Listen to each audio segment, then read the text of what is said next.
Hi mayam ngasi aina online da mamang de gaina online da ne tripod mo order tau khia ba ko adu gi do ngasi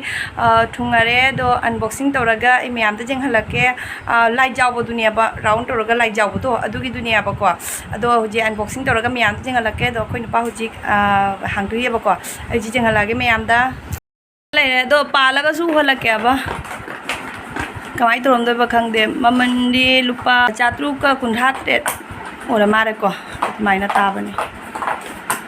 kati do loi ra ni ngo pitru pipa do ai kati akan haja haja na hang ne kamai to do no ne moi gi lai jaw bi dunia ba lang ba ki na na tong nu ne kyam jang thang no ma si nga ni na color jaw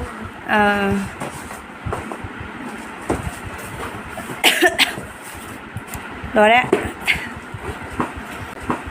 phát xe riêng ngồi nó tài khi mà yam tụi nè phát xe riêng ngồi xe riêng ngồi lại ôi nè nó tài khi mà phát tụi nè ba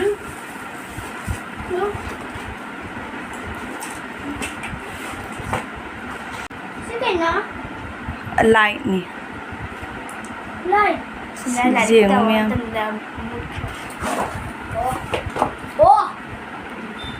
đi cũng sẽ đi pass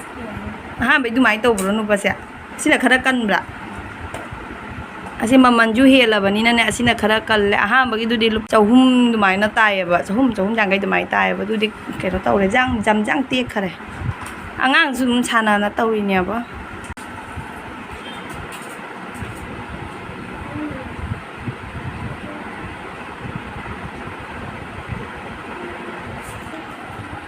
siga jaw rei ba ma chan jing je item jing je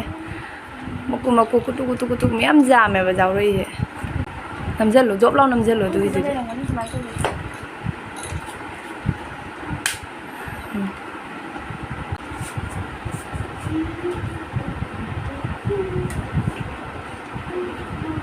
cha nó pa mà sắc tôm tăng riêng kìa chứ còn ai lại bên gì đó nó má sẽ trồng mình sẽ lại đúng trồng nhiều nè ăn tương nhiều nè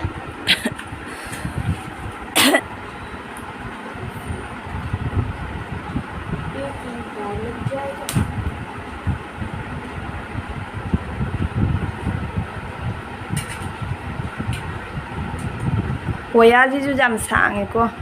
sang amni wire je meter ani ahum ma ya oi ga ni wire jam sang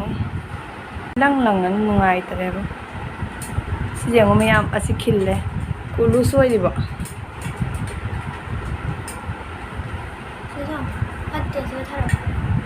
jeng se ma yam la e phajai pungan nga lingo chi coloring on thok pa su jai color ama lai re ko asine color ani lai re ahum lai re mari ra manga ahum ga color ahum ga jeng mayam phajadra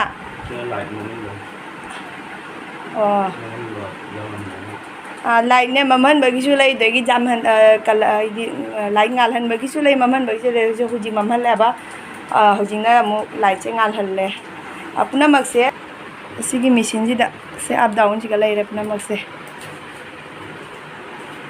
na se mu chinga laga jing halake ko se siga lai na ko ne adu phaktu ne adu khara phaktu ne le pu ja ro roi ne kida phaktu nu ba haida roi ne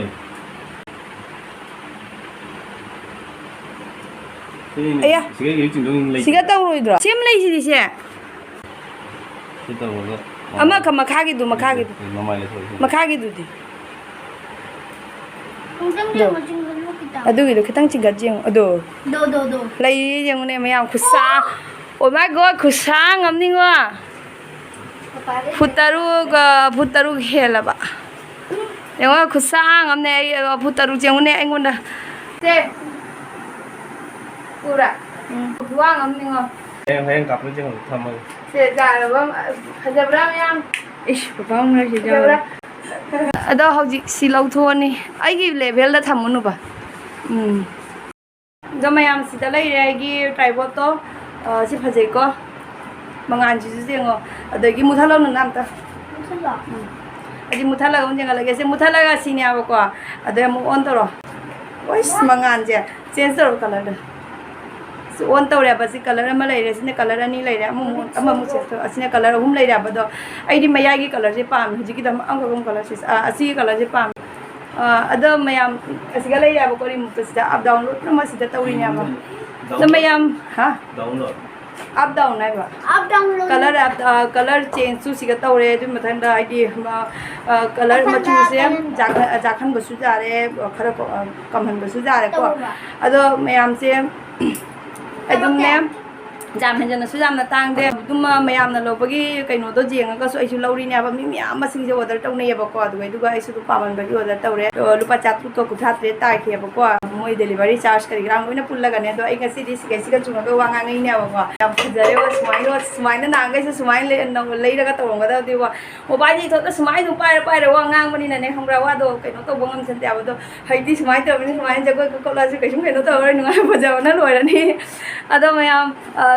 ꯆꯨꯝꯅ ꯌꯥꯝꯅ ꯁꯤꯒꯤꯁꯦ ꯄꯥꯝꯕꯤꯔꯒꯗꯤ ꯑꯩ ꯁꯤꯒꯤꯁꯦ ꯑꯩꯒꯤ ꯗꯤꯁꯀ꯭ꯔꯤꯞꯁꯟꯗꯅꯦ ꯑꯗꯨꯒꯤ ꯂꯤꯡꯗꯣ ꯍꯥꯞꯄꯝꯒꯦ ꯑꯗꯨꯝ ꯃꯌꯥꯝ ꯑꯗꯨꯝ ꯂꯤꯡꯗꯨꯒ ꯆꯪꯉꯒ ꯑꯗꯨꯝꯅꯦ ꯑꯣꯔꯗꯔ ꯇꯧꯁꯟꯕꯤꯔꯣ ꯑꯗꯣ ꯁꯤ ꯐꯖꯩ ꯌꯥꯝꯅꯁꯨ ꯀꯥꯟꯅꯕ ꯃꯥꯜꯂꯦꯀꯣ ꯑꯗꯣ ꯊꯝꯃꯒꯦ ꯃꯌꯥꯝ ꯃꯊꯪꯒꯤ ꯚꯤꯗꯤꯑꯣꯗ ꯑꯃꯨꯛ ꯊꯦꯡꯅꯔꯁꯤ ꯑꯃꯨꯛꯀꯣ ꯕꯥꯏ ꯕꯥꯏ